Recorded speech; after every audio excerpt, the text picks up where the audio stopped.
Hi guys, മൂകാംബികയിലേക്കൊരു യാത്ര പോയാലോ? Byndoor railway സ്റ്റേഷനിലെത്തിയാൽ തൊട്ടടുത്ത് തന്നെ മൂകാംബികയ്ക്ക് പോകുന്ന ഡയറക്റ്റ് ബസ്സസ് അവൈലബിൾ ആയിരിക്കും. സ്റ്റാൻഡിൽ നിന്ന് ഏകദേശം 1 hour ട്രാവൽ ചെയ്താൽ ക്ഷേത്രത്തിനടുത്ത് തന്നെ എത്തിച്ചേരാൻ പറ്റുന്നതാണ്. ഇതിനടുത്തായി നിരവധി ഹോട്ടലുകളും റെസ്റ്റോറൻറ്റുകളും ഫ്രഷപ്പ് ആകാനും സ്റ്റേ ചെയ്യാനും ഒക്കെയുള്ള സൗകര്യങ്ങളുണ്ട്. സീസൺ ടൈം അനുസരിച്ച് ഈ ഹോട്ടലുകളിലേക്ക് റേറ്റുകളിൽ ചില വ്യത്യാസങ്ങളുണ്ടാകും. അതുകൊണ്ട് മുൻകൂട്ടി ചെക്ക് ചെയ്യുകയോ ബുക്ക് ചെയ്തോ പോവുകയാണെങ്കിൽ കൂടുതൽ സൗകര്യപ്രദമായിരിക്കും.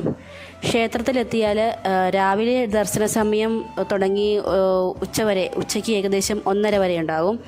രാത്രിയാണെങ്കിൽ 9 മണി വരെയായിരിക്കും ദർശന സമയം.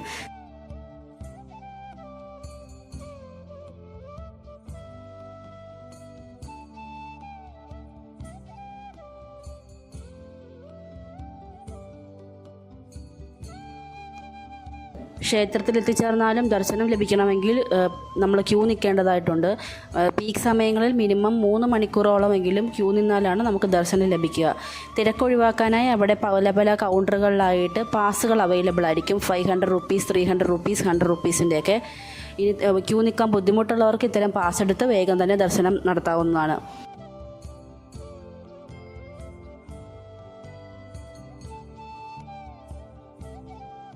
കൊല്ലൂർ മൂകാംബിക ദേവി എന്ന് കേൾക്കുമ്പോൾ എല്ലാവർക്കും ആദ്യം മനസ്സിലെത്തുന്നത് സ്വർണ്ണരഥത്തിൽ എഴുന്നള്ളുന്ന ഒരു ദേവിയുടെ ചിത്രമായിരിക്കും. നേതി സമയങ്ങളിലാണ് നമ്മൾ ക്ഷേത്രത്തിൻ്റെ ഉള്ളിൽ ഉണ്ടാകുന്നതെങ്കിൽ ഈ കാഴ്ച നേരിട്ട് കാണാൻ സാധിക്കും. ഉച്ചയ്ക്കും അതുപോലെ തന്നെ വൈകുന്നേരത്തെ നേതി സമയങ്ങളിലും ദേവിയെ രഥത്തിലും പല്ലക്കിലും അതുപോലെ തന്നെ വിശേഷാവസരങ്ങളിൽ സ്വർണ്ണരഥത്തിലും എഴുന്നള്ളിക്കുന്നത് കാണാൻ സാധിക്കും. വളരെ മനോഹരമായ ഒരു കാഴ്ചയും അനുഭൂതിയുമായിരിക്കും ഇത്.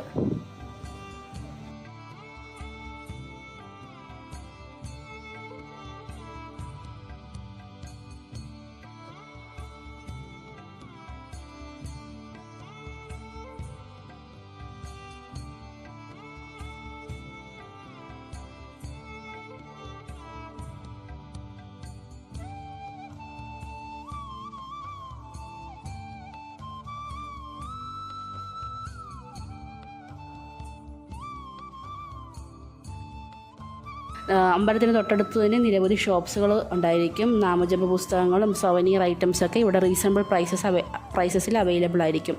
അമ്പലത്തിൽ നിന്ന് ഏകദേശം 1 kilometer ഡിസ്റ്റൻസിലാണ് പുണ്യമായ സൗവർണിക നദി. നദിയിൽ ഇറങ്ങാനും കുളിക്കാനും ഒക്കെയുള്ള സൗകര്യങ്ങളുണ്ട്. പക്ഷേ ഓരോ സീസണിലെയും നിർദ്ദേശങ്ങൾ അനുസരിച്ചിട്ട് ഇത് ഇറങ്ങുകയോ കുളിക്കുകയോ ഒക്കെ ചെയ്യുന്നതായിരിക്കും കൂടുതൽ നല്ലത്.